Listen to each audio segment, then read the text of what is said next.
Welcome to Author Skill Set Wednesday with a really beautiful quote.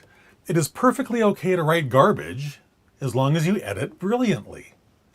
I love that because I'm a massive proponent of writing what they call a shitty first draft. Writing that first draft as fast as I possibly can to get the ideas out of my head onto the page so I can make sense of them. That's the purpose of a first draft.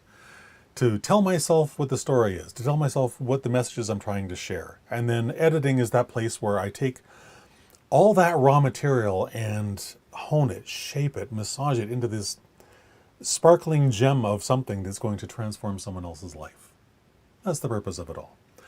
But before we get to that, my name is Christopher D'Armani. It is my pleasure, it is my passion to serve you. It is my pleasure and passion to empower you, to turn your dream of writing a book into your published reality.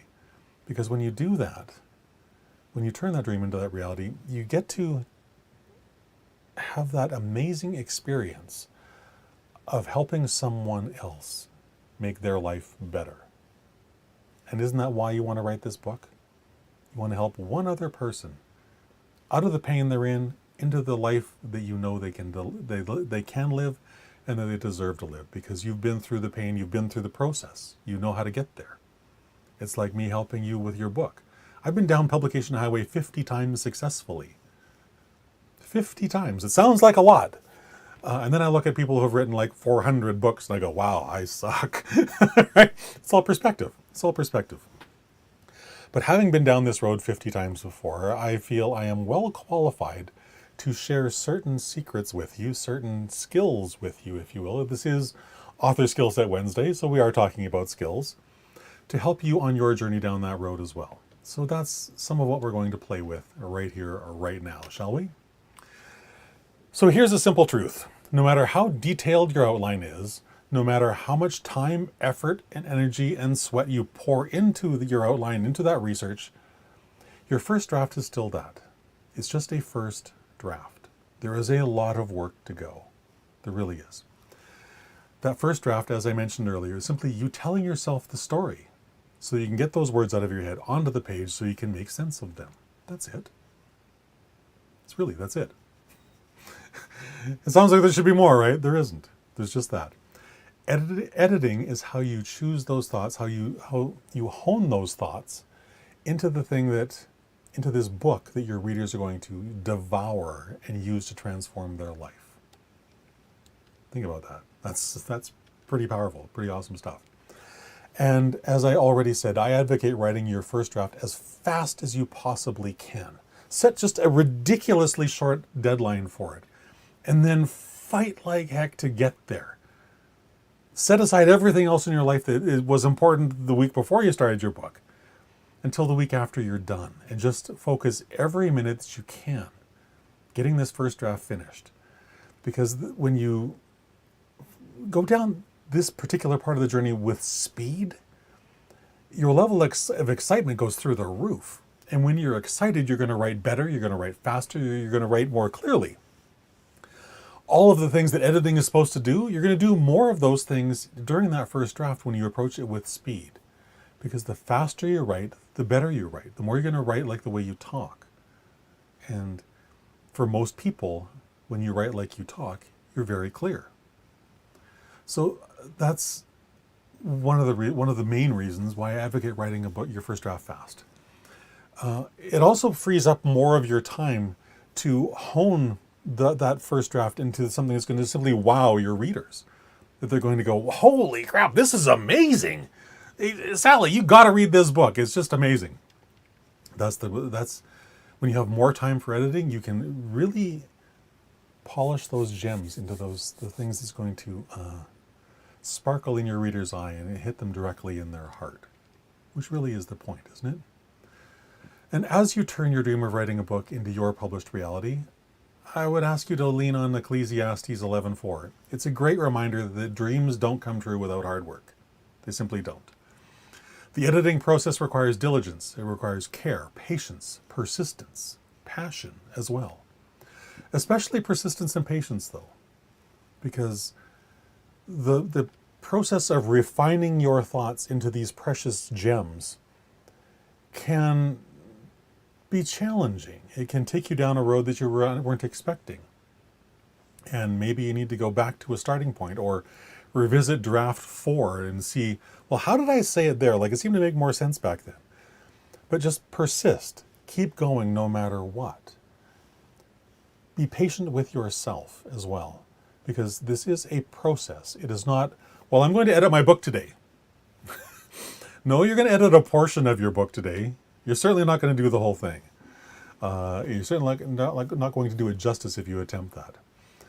But be patient with yourself as you navigate all these twists and turns as you go down the editing portion of Publication Highway.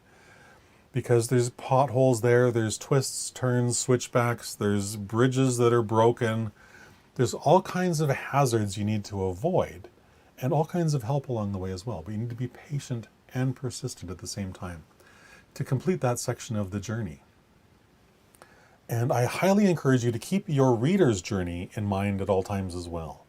What is the path that you want that reader to go on? Where are they starting from? What is that pain point that caused them to pick up your book in the first place? What is that? What is the next thing they need to understand? And the next step after that. Make sure that you're presenting all of your thoughts in this cohesive, simple method that makes the path clear. Because clarity is what we're always seeking, right? Always. Focus on clarity for your reader as your reader navigates their particular journey through life. Because that's why you're writing your book, right? To help them navigate through this, out of this problem into the solution. Clarity is always the thing that's going to get us there. Editing is that hard work to hone that message, to polish those gems. It's also required work. You can't write a first draft and call it done. Let me rephrase that. You can't write a first draft, call it done, and publish it and expect that it's going to change the world. That just is not realistic. A first draft is just that, as I said at the outset. It's just a first draft. It's the very first time I'm telling myself this particular story, getting all of my thoughts about the solution and about the journey onto that page so I can make it all make sense. So editing is required. Both myself, I must edit this to the best of my ability, and then I must hand it off to someone else that I trust, whose job it is to take the polished gem, my version of the polished gem, and turn it into a true polished gem that will sparkle in the eyes of your readers. That professional edit is required. It's not optional. It just isn't.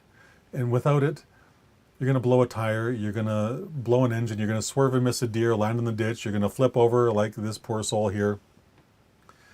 Instead of courageously crossing the finish line of Publication High with this masterpiece that's going to change someone else's life. And isn't that why you want to write a book? So embrace this editing journey. It is a critical part of your success, but it's not the only part. You will need some outside help. That's a fact of the writing life. Ernest Hemingway had an editor, right?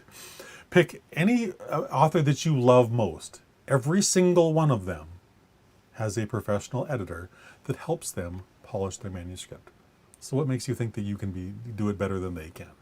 If they trust a professional well, I'm going to do what the professionals do, what other professionals do. I'm going to follow their advice. I'm going to do what they did. And when I do what they did in the way they did it, guess what?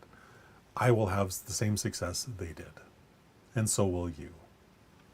So with that, I hope that you have a fantastic rest of your day. And for me, this is one of the most liberating things I ever learned, writing a crappy first draft. It freed me from all that perfectionistic nonsense that I kept telling myself. That, well, my infernal editor kept telling me, well, it's not perfect, so you should just quit. No, it's not perfect because it's a first draft, and that's what first drafts are supposed to be, not perfect. Once I gave myself that freedom, writing a first draft became so much easier and so much faster. Because I knew that there was a whole other process that was required to turn it into the gem that my readers are going to see. No one's going to see the first draft. No one should see it. There's a lot of work to be done until then. So learn how to edit brilliantly, and you too will enjoy some massive success. And with that, have a fantastic rest of your day. I will talk to you again tomorrow at 3 o'clock. Bye for now.